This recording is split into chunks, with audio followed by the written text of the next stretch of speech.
যে কোনো পর্যায়ের নির্বাচন এখন বিনিয়োগে পরিণত হয়েছে উল্লেখ করে টিআইবির নির্বাহী পরিচালক ইফতেখারুজ্জামান বলেছেন, আসন্ন ষষ্ঠ উপজেলা নির্বাচনে প্রার্থীদের মধ্যেও ব্যবসায়ী বেশি। ক্ষমতায় গিয়ে সীমাহীন সম্পদের মালিক হওয়াই তাদের অন্যতম উদ্দেশ্য বলেও মন্তব্য তার। গত ৫ বছরে উপজেলা পরিষদের জনপ্রতিনিধিদের সম্পদ বৃদ্ধির হার সংসদ সদস্যদের ছাড়িয়ে গেছে বলে জানান ডক্টর ইফতেখার। হলফনামায় যাদের হাজার গুণ সম্পদ বৃদ্ধির তথ্য দেয়া হয়েছে তাদের বিরুদ্ধে তদন্তের দাবি জানানো হয় সংবাদ সম্মেলনে। জুনায়েদ আল হাবিবের রিপোর্ট।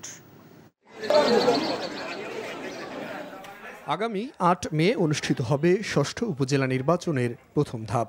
১৫২টি উপজেলায় প্রতিদ্বন্দ্বিতা করছেন ১,৬০৬ জন প্রার্থী। নির্বাচনে অংশ নেওয়া প্রার্থীদের হলফনামা বিশ্লেষণ করে সংবাদ সম্মেলনের আয়োজন করে টিআইবি, যেখানে বলা হয় এবারের নির্বাচনে চেয়ারম্যান প্রার্থীদের মধ্যে ৬৯.৮৬% ব্যবসায়ী। টিআইবির নির্বাহী পরিচালক বলেন, রাজনীতিবিদদের বদলে দিনে দিনে নির্বাচনে ব্যবসায়ীদের অংশগ্রহণের হার বৃদ্ধি রাজনীতির জন্য অশনি সংকেত। বিকাশে কম খরচে ক্যাশ আউটের লিমিট বেড়ে ৫০,০০০, প্রিয় এজেন্টও ২টা।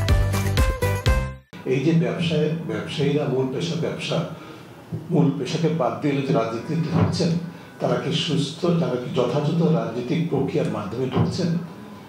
তাদেরকে ট্র্যাক রেকর্ড কি তাদের সংশ্লিষ্ট দলের অংশগ্রহণ বা দলের অবদান, দলের সদস্যপদ এইভাবে ওই প্রক্রিয়ার মাধ্যমে হয়েছে, নাকি লেটারালিটি হয়েছে, সরাসরি অনুপ্রবেশ ঘটেছে? ব্যবসায়ীদের নির্বাচনে বা রাজনীতির সাথে ব্যবসায় যে একাকার হওয়ার হয়ে যাওয়ার চিত্রটা, সেটা কিন্তু স্বাভাবিকতার পরিচায়ক না। এটা কিন্তু একটা অস্বাভাবিক একটা বলে যে বিকাশ ঘটেছে।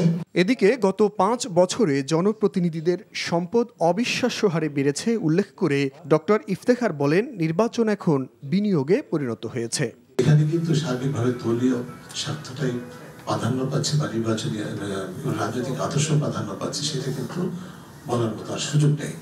এখানে আর যেটি প্রাধান্য পাচ্ছে সেটা হচ্ছে আমি ক্ষমতায় যাব বা ক্ষমতায় থাকবো এবং তার মাধ্যমে ক্ষমতার ব্যবহার করে আমি নিজেদের সম্পদ বিকাশ সুযোগ নেব, এবং সেটা এক ধরনের লাইসেন্সে রূপান্তরিত হয়ে গেছে। সেটা কিন্তু বাস্তব চর্চা জাতীয় পর্যায়ে যেটা হয়েছে সেটাও কিন্তু এখন স্থানীয় পর্যায়ে ক্রমাগতভাবে তৃণমূল পর্যায়ে বিকশিত হচ্ছে। দলীয় সর্বোচ্চ পর্যায়ের নির্দেশ অমান্য করে মন্ত্রী এমপিদের স্বজনরা প্রার্থী হওয়ায় সুষ্ঠু নির্বাচন নিয়েও শঙ্কা প্রকাশ করা হয় সংবাদ সম্মেলনে। জুনায়েদ আল হাবিব, এনটিভি নিউজ, ঢাকা। বিকাশে কম খরচে ক্যাশ আউটের লিমিট বেড়ে ৫০,০০০, প্রিয় এজেন্টও ২টা।